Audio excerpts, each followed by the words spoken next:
Hi hello S M P vlog in Kannada. ಈ ದಿನ ಯಾವ ರೀತಿಯಾಗಿ ರೆಸ್ಟೋರೆಂಟ್ ಸ್ಟೈಲಲ್ಲಿ ವೆಜ್ ಬಿರಿಯಾನಿಯನ್ನು ಮಾಡುವುದನ್ನು ಎಂಬುದನ್ನು ಹೇಳ್ತಾ ಹೋಗ್ತೀನಿ.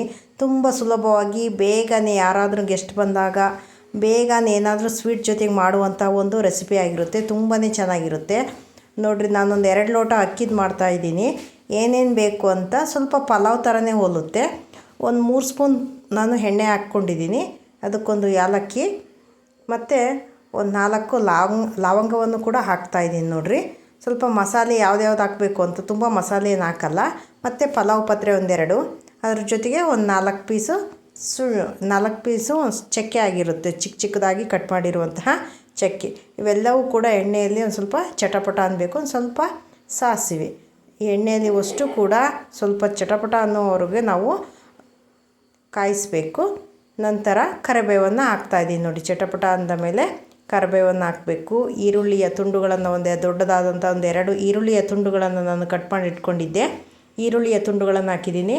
ತರಕಾರಿ ಬೀನ್ಸು, ಕ್ಯಾರೆಟು ಮತ್ತು ಆಲೂಗಡ್ಡೆ ನಾವು ಪಲಾವಿಗೆ ಬಳಸುವಂತಹ ತರಕಾರಿಗಳು. ಒಂದು ಇಡೀ ಬಟಾಣಿಯನ್ನು ಕೂಡ ಇಟ್ಕೊಂಡಿದ್ದೀನಿ. ಮತ್ತು 2 ಟೊಮೊಟೊ ಬೇಕಾಗುತ್ತೆ. ಇದು ಪುದೀನ ಸೊಪ್ಪಿನ ಎಲೆಗಳನ್ನು ಬಿಡಿಸಿಟ್ಕೊಂಡಿದ್ದೀನಿ. ಪುದೀನ ಸೊಪ್ಪನ್ನು ಕೂಡ ಹಾಕ್ತಾಯಿದ್ದೀನಿ ನೋಡಿರಿ. ಒಗ್ಗರಣೆಯಲ್ಲಿ ಚೆನ್ನಾಗಿರುತ್ತೆ, ಬೇಗನೆ ಆಗುತ್ತೆ. ಒಂದು 5 ನಿಮಿಷದಲ್ಲೇ ಈ ತಿಂಡಿ ಆಗುತ್ತೆ. ಪಟ್ಟಂತ ಮಾಡ್ಬೋದು. ಹೆಚ್ಕೊಂಡು ಇಟ್ಕೊಂಡ್ರೆ ಸಾಕು, ಬೇಗನೆ ಆಗುತ್ತೆ. ಸಾಂಬಾರಿಲ್ದಾಗ ಬೇಗ ಯಾರಾದರೂ ಬಂದಾಗ. ಇದು 2 ಹುಳಿ ಟೊಮೊಟೊವನ್ನು ಹೆಚ್ಚಿಟ್ಕೊಂಡಿದ್ದೆ, ಅವನು ಕೂಡ ಹಾಕಿ ಫ್ರೈ ಮಾಡ್ತಾಯಿದ್ದೀನಿ ನೋಡಿ ಎಣ್ಣೆಯಲ್ಲಿ. ಈ ರೀತಿ ಚೆನ್ನಾಗಿ ಅವು ಆಗುವವರೆಗೆ ಟೊಮೊಟೊ ನಾವು ಫ್ರೈ ಮಾಡ್ಕೋಬೇಕು. ಫ್ರೈ ಮಾಡ್ಕೊಂಡ್ರೆ ತುಂಬ ರುಚಿ ಚೆನ್ನಾಗಿ ಬರುತ್ತೆ ಅಂತ ಹೇಳ್ಬೋದು. ಈಗ ಬಟಾಣಿ ಏನು ತುಂಬ ಹಾಕಿಲ್ಲ, ಒಂದು ಇಡೀ ಬಟಾಣಿ ಅಷ್ಟೇ, ಅದು ನೆನಾಕಿರುವ ಬಟಾಣಿ. ಹಸಿ ಬಟಾಣಿ ಇದ್ದರೂ ಕೂಡ ಹಾಕ್ಕೊಳ್ಬೋದು, ಸ್ಕಿಪ್ಪು ಮಾಡ್ಬೋದು. ನಾನಿದ್ವು ಹಾಗಾಗಿ ಹಾಕಿದ್ದೆ. ಅದಾದಮೇಲೆ ನಾವು ಪಲಾವ್ಗೆ ಹಾಕುವಂತಹ ಒಂದು ಆಲೂಗಡ್ಡೆ, ಒಂದು ಕ್ಯಾರೆಟು ಮತ್ತು ಒಂದು ಸ್ವಲ್ಪ ಬೀನ್ಸನ್ನು ಕೂಡ ಹಾಕ್ತಾಯಿದ್ದೀನಿ. ಇದು 2 ಲೋಟದ್ದು. ತುಂಬಾ ಚೆನ್ನಾಗಿರುತ್ತೆ, ಬೇಗನೆ ಆಗುತ್ತೆ. ತುಂಬ ಮಸಾಲೆನೂ ಕೂಡ ಹಾಕೋದಿಲ್ಲ ನಾವು.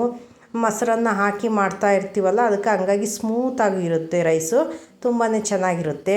ಇದ್ರ ಜೊತೆಗೆ ಒಂದು ಪಾಯಸ, ಒಂದು ಖೀರು ಏನಾದರೂ ಮಾಡಿದರೆ ಯಾರಾದರೂ ಗೆಸ್ಟ್ ಬಂದಾಗ ಕೊಡಲಿಕ್ಕೆ ತುಂಬಾ ಚೆನ್ನಾಗಿರುತ್ತೆ ಅಂತ ಹೇಳ್ಬೋದು. ಅದು ಎಣ್ಣೆಯಲ್ಲಿ ಫ್ರೈ ಆಗಲಿ ಅಂತ ಒಂದು 2 ನಿಮಿಷ ಬಿಟ್ಟಿದ್ದೀನಿ ನೋಡಿರಿ. ಎಣ್ಣೆಯಲ್ಲೆಲ್ಲ ತರಕಾರಿ ಎಲ್ಲ ಫ್ರೈ ಆಗಿದೆ ನೋಡಿರಿ. ಎಣ್ಣೆಯನ್ನು ಹೀರ್ಕೊಂಡಿದೆ ತರಕಾರಿ. ಈಗ ಇದಕ್ಕೆ ಏನು ಮಾಡಬೇಕು ಅಂದರೆ ಸ್ವಲ್ಪ ಗರಂ ಮಸಾಲ ಪುಡಿ, ಒಂದು ಅರ್ಧ ಸ್ಪೂನ್ ಗರಂ ಮಸಾಲ ಪುಡಿ ಹಾಕ್ತಾಯಿದ್ದೀನಿ. ನಂದು 2 ಲೋಟದ್ದಲ್ಲ, ಹಂಗಾಗಿ ಜಾಸ್ತಿ ಹಾಕ್ತಾಯಿಲ್ಲ. ಇದು ಕೊತ್ತಂಬರಿ ಕಾಳಿನ ಪುಡಿ 1 ಸ್ಪೂನ್ ಹಾಕ್ತಾಯಿದ್ದೀನಿ ನೋಡಿ. ಕೊತ್ತಂಬರಿ ಪುಡಿ. ಇದು ಖಾರದ ಪುಡಿ, ರುಚಿಗೆ ತಕ್ಕಷ್ಟು ಖಾರದ ಪುಡಿ, ಮನೆಯಲ್ಲಿ ಇರುವಂತಹ ಖಾರದ ಪುಡಿ. ಅರಿಶಿಣದ ಪುಡಿ ಒಂದು ಅರ್ಧ ಸ್ಪೂನು. ಇದಿಷ್ಟನ್ನು ಹಾಕಿಬಿಟ್ಟು ಒಂದು ಅರ್ಧ ಬೌಲ್ ಮೊಸರನ್ನು ಹಾಕ್ತಾಯಿದ್ದೀನಿ ನೋಡಿ. ಮೊಸರನ್ನು ಕೂಡ ಹಾಕಿ ಇದನ್ನು ಕೂಡ ಒಂದು 2 ನಿಮಿಷ ನಾವು ಆ ಎಣ್ಣೆ ಬಿಟ್ಕೊಳ್ಳುವ ಹಾಗೆ ನಾವು ಬಿಡಬೇಕು. ಕ್ಯಾಪನ್ನು ಮುಚ್ಚಿಬಿಟ್ಟು ಈಗೆಲ್ಲ ಮಿಕ್ಸ್ ಮಾಡಿ ನಾವು ಹಾಗೆ ಬಿಟ್ಟಾಗ ಅದು ನೀಟಾಗಿ ಒಂದು 2 ನಿಮಿಷ ಕುದ್ದುಬಿಟ್ಟು ಅದು ಎಣ್ಣೆಯನ್ನು ಬಿಟ್ಕೊಳ್ತಾ ಬರುತ್ತೆ ನೋಡಿರಿ. ಹಿಂಗಾಗಿದೆ. ಈಗ ಇದನ್ನು ಒಂದು 2 ನಿಮಿಷ ಕ್ಯಾಪನ್ನು ಹಾಕ್ಬಿಟ್ಟು ಬಿಟ್ಟು ನೋಡಿದಾಗ ಈ ರೀತಿ ಆಗಿರುತ್ತೆ. ಎಣ್ಣೆ ಬಿಟ್ಕೊಳ್ತಾ ಬಂದಿರುತ್ತೆ ಸೈಡಲ್ಲಿ ನೋಡಿರಿ. ಹಿಂಗೆ ಮಸಾಲೆ ಮತ್ತು ಮೊಸರು ಎಲ್ಲದೂ ಕೂಡ ತರಕಾರಿಯಲ್ಲಿ ಮಿಕ್ಸ್ ಆಗಿದೆ. ಈಗ ನಾನು ಒಂದು 2 ಲೋಟ ಅಕ್ಕಿ ತೊಳೆದಿಟ್ಕೊಂಡಿದ್ದೆ, ಆ ಅಕ್ಕಿಯನ್ನು ಕೂಡ ಹಾಕ್ತಾಯಿದ್ದೀನಿ ನೋಡಿರಿ. ಬೇಗನೆ ಆಗುತ್ತೆ, 5 ನಿಮಿಷದಲ್ಲಿ ಆಗುತ್ತೆ. ಅರ್ಜೆಂಟಾಗಿ ಕೂಡ ಮಾಡ್ಬೋದು. ಬೆಳಗ್ಗೆ ಟೈಮ್ ಆದಾಗ ಮಕ್ಕಳಿಗೆ ಕೂಡ ಬೇಗನೆ ಮಾಡಿಕೊಡ್ಬೋದು. ತುಂಬಾ ಚೆನ್ನಾಗಿರುತ್ತೆ. ಮತ್ತು ರುಚಿಗೆ ತಕ್ಕಷ್ಟು ಉಪ್ಪು. ಪಲಾವಿನ ಟೇಸ್ಟ್ ಬೇರೆ ಆಗುತ್ತೆ, ವೆಜ್ ಬಿರಿಯಾನಿ ಟೇಸ್ಟೇ ಬೇರೆ ಇರುತ್ತೆ. ಹಾಗಾಗಿ ಡಿಫ್ರೆಂಟ್ ಅನಿಸುತ್ತೆ ಮಕ್ಕಳಿಗೆ.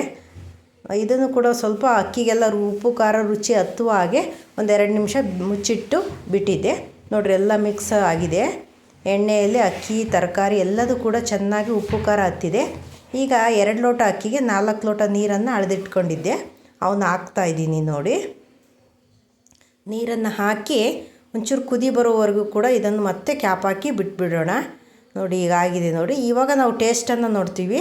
ಇದು ಕಸೂರಿ ಮೆಂತ್ಯೆಯನ್ನು ಹಾಕ್ತಾಯಿದ್ದೀನಿ, 1 ಟೀ ಸ್ಪೂನ್ ಇದೆ. ಕೊತ್ತಂಬರಿ ಸೊಪ್ಪು, ಕಸೂರಿ ಮೆಂತ್ಯೆ ಕೂಡ ಹಾಕ್ಬೋದು. ಮತ್ತು ಮೆಂತ್ಯೆ ಹಸಿ ಸೊಪ್ಪು ಇರುತ್ತಲ್ಲ, ಮೆಂತ್ಯೆ ಸೊಪ್ಪು ಎಲೆಯನ್ನು ಕೂಡ ಬಿಡಿಸಾಕ್ಬೋದು, ಚೆನ್ನಾಗಿರುತ್ತೆ. ಈಗ ಒಂದು 2 ನಿಮಿಷ ಕ್ಯಾಪ್ ಹಾಕಿ ಬಿಟ್ಬಿಡೋಣ ನೋಡಿರಿ. ಕುದೀತಾ ಇದೆ. ಈ ಕ್ಲೀನಾಗಿ ಕ್ಯಾಪ್ ಹಾಕಿ ವಿಷಲ್ ಹಾಕಿ ಬಿಟ್ಟುಬಿಟ್ರೆ 1 ವಿಷಲ್ ಅಥವಾ 2 ವಿಷಲ್ ಹೊಡಿಸಿದ್ರೆ ರೆಡಿ ಆಗುತ್ತೆ, ಬೇಗನೆ ಆಗುತ್ತೆ. ಕೊನೆಯಲ್ಲಿ ಒಂದು ಅರ್ಧ ಸ್ಪೂನ್ ತುಪ್ಪವನ್ನು ಹಾಕ್ತಾಯಿದ್ದೀನಿ. ಚೆನ್ನಾಗಿರುತ್ತೆ ಅಂತ. ನಾವು ಇವಾಗ ಉಪ್ಪು ಮತ್ತು ಖಾರವನ್ನು ನೋಡಬೇಕು, ಟೇಸ್ಟನ್ನು ನೋಡಿ ಉಪ್ಪು ಕಡಿಮೆ ಆಗಿದ್ದರೆ ಉಪ್ಪನ್ನು ಹಾಕುವ ಕೆಲಸವನ್ನು ಮಾಡಬೇಕು. ತುಂಬಾ ಚೆನ್ನಾಗಿರುತ್ತೆ, ಬೇಗನೆ ಆಗುತ್ತೆ. ಎಲ್ಲರೂ ಕೂಡ ಮನೆಯಲ್ಲಿ ಮಾಡಿ ನೋಡ್ರಿ ಟ್ರಯಲ್ ಅಂತ ಹೇಳುತ್ತಾ ಎಲ್ಲರಿಗೂ ಇಷ್ಟವಾಗಿದೆ ಅಂತ ಭಾವಿಸಿದ್ದೀನಿ.